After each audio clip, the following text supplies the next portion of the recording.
I'm Virginia Thompson, Vice President of Product Management at Integration Point, and this is your update for July 23, 2018. While the ongoing trade activity has resulted in rising tariffs globally, this past week all attention was focused on actions in the United States. We have been tracking both the continuing progress of previously announced actions, and Tuesday brought a new one to start monitoring as well. As noted, the action to watch this week has been heavily U.S. focused. First of all, looking at some of those previously announced actions that have been going on in the United States have been the Section 301 actions. And we'll look quickly through what's been going on, and then we'll dig into a little bit more detail. First of all, that second list of 301 actions that the importers have been watching. This is the 284 subheadings that were initially proposed by USTR when the $50 billion in imports that was proposed was narrowed down to only $34 billion based on the comments that came back, and the scope was narrowed to only $34 billion that the 25% duty would be assessed on. So the comments were closed on that, and at this point, this is in a final review period. But at the third list is under a open comment period as well, and this is a much wider scope of 9,500 fully qualified numbers at an additional 10% duty. This list of 9,500 fully qualified was proposed, or has been proposed, based on retaliatory tariffs that China proposed, and all of these are duties that would be assessed on goods coming from China. They were proposed, as I noted, because of duties that China has imposed in response to the $50 billion worth of goods that USTR has imposed, or in the case of the second list of Section 301 duties, has proposed imposing. And so this third list has been proposed in response to China's response. So again, it's sort of a tit-for-tat, a back and forth between China and the U.S., between this Section 301 and China's list is what's going on here. But what we've got going on that importers are keeping an eye on in terms of the third list is a very wide scope of the 9,500 and the comment dates that they have to watch here. The third thing that went on this past week is the actual hearing was held for the Section 232 automotive action, and the comments that were made in that hearing that will drive the final decision on the action that is taken there. And then the big new action that was taken that came out of the Commerce Department was a new Section 32 investigation was opened on uranium. But again, that's at a high level, and digging into a little more details, we'll start with the Section 301. So first, starting with just some stats. As I mentioned, the third list on the Section 301 is much wider in scope than those first two lists, or the first and second lists that represented the $50 billion. And that's because really when you start to get out into the $200 billion, additional $200 billion, you really have to start to go a little broader in the tariff in order to cover a fuller range of products in order to hit that much volume of import value of goods coming in from China.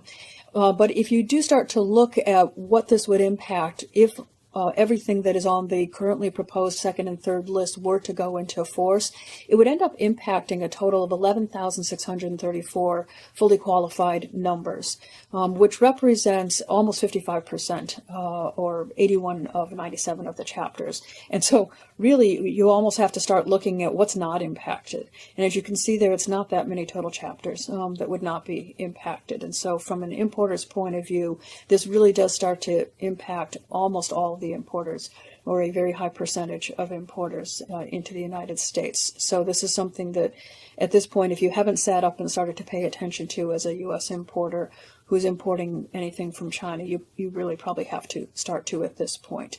So you definitely want to take note of that. Now, do be aware, if you haven't been paying attention, the first and second lists are 25%, the third list is 10%. So obviously that's a very big difference from a financial impact to your company, so you want to be aware of that as well.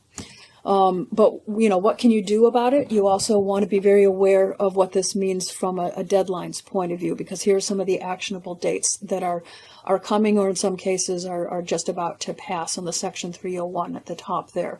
And you can see going across, we've got the second list and then the third list.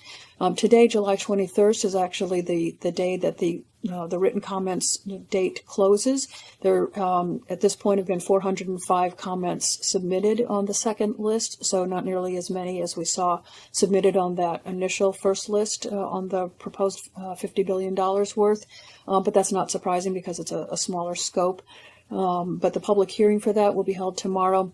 And then the rebuttal comments based on what is stated at the public hearing will be due a week later than that. And then we should expect to see sometime thereafter what the outcome is based on that public hearing and the rebuttal comments and whatever action USTR decides to take on that final $16 billion of 25% duties that they're looking to assess on that.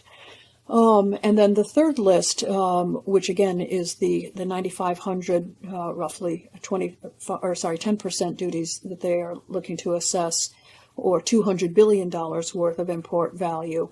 The comments are due on August 17th. So if you're a company or if you're a member of an association and you wish to get your comments in August 17th is the date that you want to target for that, and the public hearing for that will be August 20th through 23rd.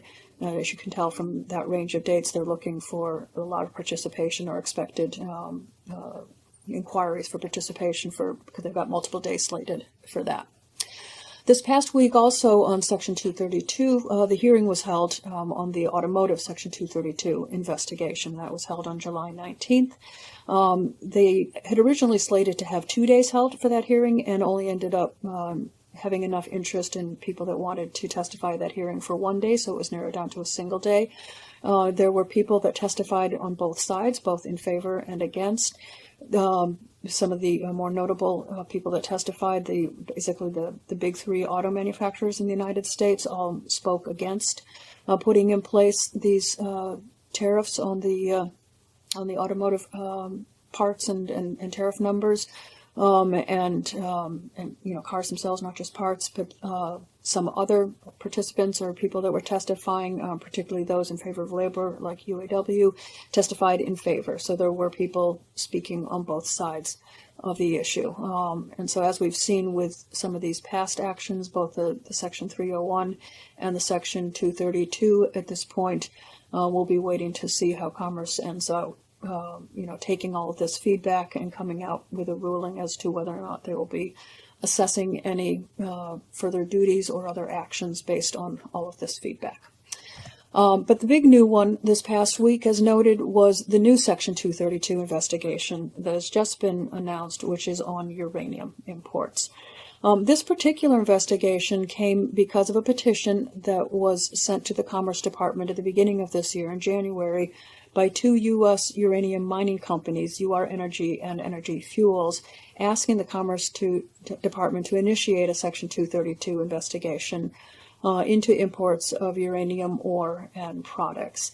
And after investigating it for a number of months, in coordination with a number of other departments, such as Treasury Department and various other departments in the administration, Commerce Secretary Wilbur Ross decided and announced this week to open up a Section 232 investigation on uranium imports.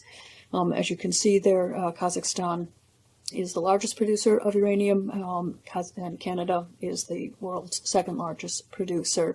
There were a number of other facts provided in the announcement, such as the fall off of U.S. production of uranium and some of the other reasons why the Commerce Secretary felt that it was appropriate to open up this investigation and assess whether or not this was appropriate to look into whether or not it's a threat to national security.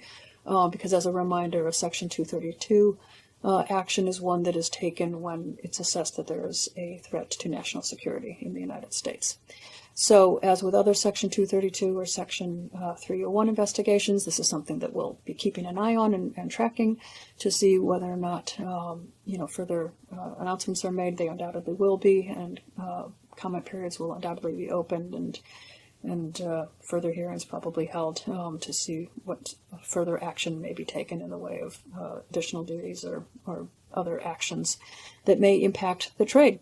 At Integration Point, our team is working around the clock and around the world to stay on top of these quickly changing conditions.